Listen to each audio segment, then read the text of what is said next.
başıma yapayalnız ağlarım.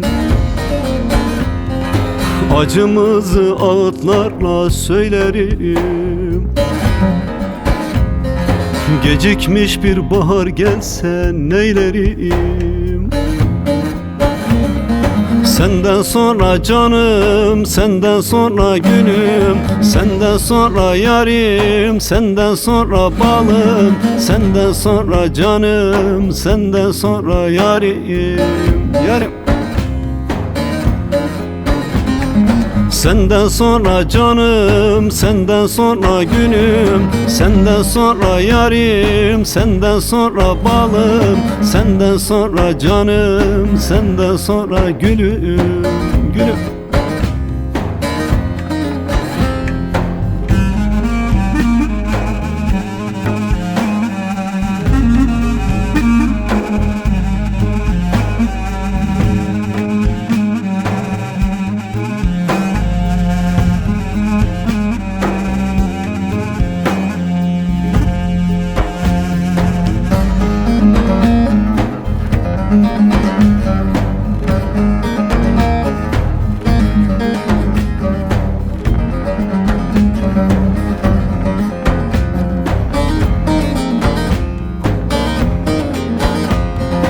Güneşin önünde bir bulut kaynar. Hayatın rüzgarı fırtınası var.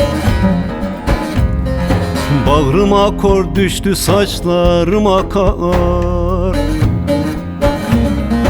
Senden sonra canım, senden sonra günüm, senden sonra yarim, senden sonra balım, senden sonra canım, senden sonra yarim, yarim.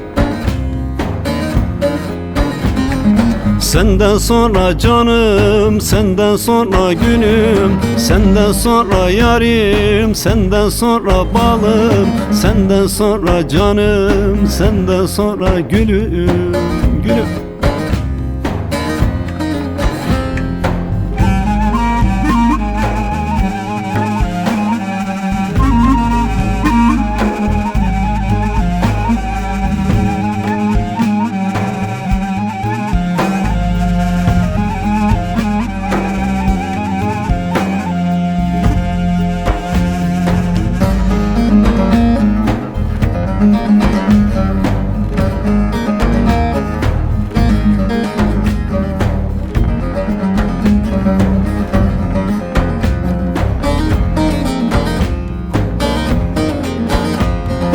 Anılar yerini almış mazide,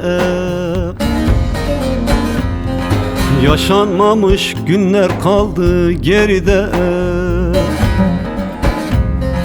Mazlumi bıraktı sazı sözü de. Senden sonra canım, senden sonra günüm, senden sonra yarim, senden sonra balım, senden sonra canım, senden sonra yarim, yarim. Senden sonra canım, senden sonra günüm, senden sonra yarim, senden sonra balım, senden sonra canım, senden sonra gülüm, gülüm.